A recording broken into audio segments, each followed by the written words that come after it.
Good morning, children. Today we are going to start with the new chapter, chapter 3 simple equations. अभी हम लोग इसके पहले fraction and decimals over कर चुके हैं, तो अब हम लोग नया चैप्टर स्टार्ट करेंगे, simple equations. This is chapter 3 of your book. तो सिंपल इक्वेशन को बनाने के पहले हम लोगों को कुछ टर्म्स के बारे में जानना जरूरी है, like constant, variable, algebraic expression. तो will see all of them one by one. तो सबसे पहले हम लोग बात करते हैं कांस्टेंट का. तो कांस्टेंट क्या होता है? Constant is a fixed value. Constant क्या है? कांस्टेंट एक फिक्स्ड वैल्यू है, मतलब जिसका वैल्यू फिक्स होता है, चेंज नहीं हो सकता है. Any number whose value remains fixed. कोई भी ऐसा नंबर, कोई भी आप लोग जितना भी नंबर सोच सकते हैं, वो सब कांस्टेंट है, क्योंकि उनका वैल्यू कभी चेंज नहीं हो सकता है. हम लोग कभी 2 को 3 अपने आप से नहीं बन सकता है बिना कुछ उसमें ऑपरेशन किए, या कोई भी दूसरा नंबर अपने आप से बिना किसी ऑपरेशन का चेंज नहीं होगा. तो इस तरह के नंबर्स को हम लोग कांस्टेंट बोलते हैं. अब हम लोग आते हैं वेरिएबल के पास. तो वेरिएबल क्या है? The quantity which can very. ऐसा क्वांटिटी जो वेरी कर सकता है उसको हम लोग वेरिएबल बोलते हैं. जैसे हाइट. अगर हम लोग आप अपने हाइट के बारे में बात करेंगे, तो कुछ साल पहले आपका हाइट कुछ और था, आज कुछ और है, कल कुछ और होगा. तो हाइट वेरी कर सकता है, वेट वेरी कर सकता है, इस तरह की चीज़ें वेरी कर सकती है. तो कोई भी ऐसा क्वांटिटी जिसमें चेंज आते रहता है उसको हम लोग वेरिएबल बोलते हैं. और बेसिकली इसको डिनोट करने के लिए हम लोग जनरली अल्फ़ाबेटिकल लेटर्स को लिखते हैं, like A, B, C, XYZ, PQR, LMN. कोई भी लेटर लिख सकते हैं, बट ऐसा कुछ इसमें फिक्स नहीं है कि हम लोगों को अल्फ़ाबेटिकल लेटर्स ही लिखना है. आप वेरिएबल के नाम की जगह अपना नाम भी लिख सकते हैं, कुछ भी लिख सकते हैं. तो a variable is usually denoted by a letter, English alphabet, जिसको हम लोग कहते हैं ABC, XYZ, PQR, anything etcetera. तो हम लोग कांस्टेंट समझ गए हैं, वेरिएबल समझ गए हैं. तो अब हम लोग आते हैं अलजेब्रिक एक्सप्रेशन के पास. तो अलजेब्रिक एक्सप्रेशन क्या होगा?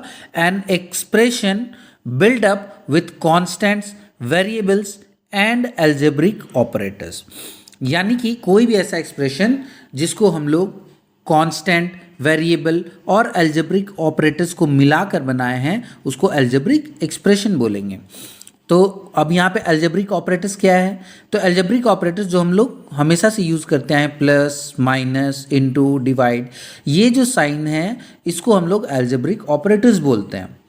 तो अलजेब्रिक एक्सप्रेशन क्या होगा? कोई भी ऐसा एक्सप्रेशन जिसमें कांस्टेंट हो, वेरिएबल हो और इस तरह के अलजेब्रिक ऑपरेटर्स हों, तो हम लोग उसको अलजेब्रिक एक्सप्रेशन बोलेंगे. यहाँ पर हम लोग एग्जांपल देख सकते हैं, 2x - 5. This is an algebraic expression. यहाँ पर देखिए 2 कांस्टेंट यूज़ किया गया है, 5 एक कांस्टेंट यूज़ किया गया है, x वेरिएबल है और माइनस साइन क्या है? ये अलजेब्रिक ऑपरेटर है. तो इस तरह से ये जो है, this is called an algebraic expression.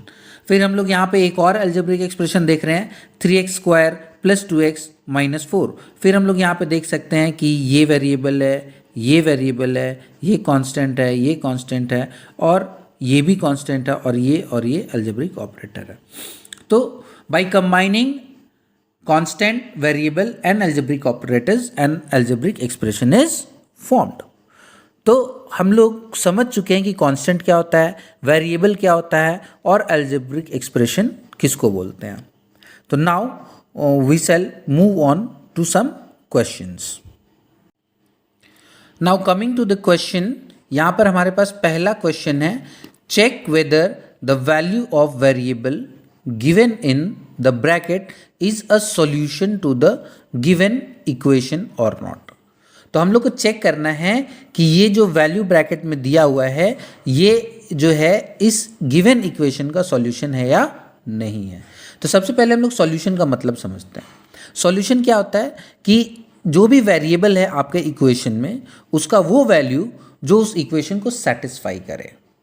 जैसे यहाँ पर हम लोग का इक्वेशन है 7y - 5 = 2 + 2 लिखा है, इसका मतलब 2 है.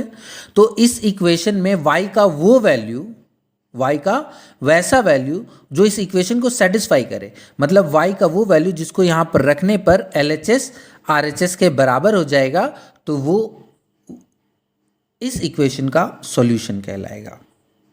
लेकिन अगर y का कोई भी दूसरा वैल्यू को अगर हम लोग वहाँ पुट करते हैं तो वो सेटिस्फाई नहीं करता है, अगर यानी कि LHS RHS के इक्वल नहीं होता है, तो वो सॉल्यूशन नहीं है उस गिवन इक्वेशन का।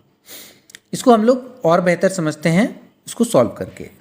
तो यहाँ पर हम लोग देख सकते हैं हम लोग का गिवन इक्वेशन है 7y - 5 = 2।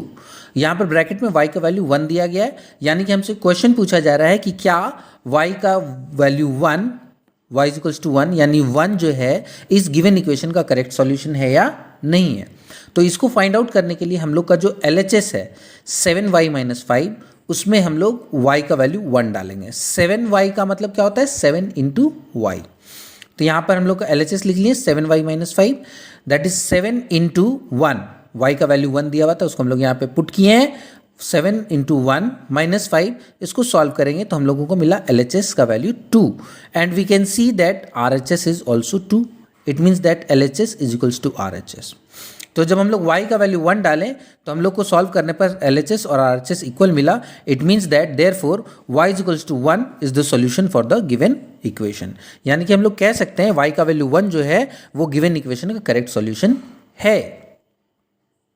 ठीक है, चलिए इसको और बेहतर समझने के लिए एक और एग्जाम्पल देखते हैं हम लोग।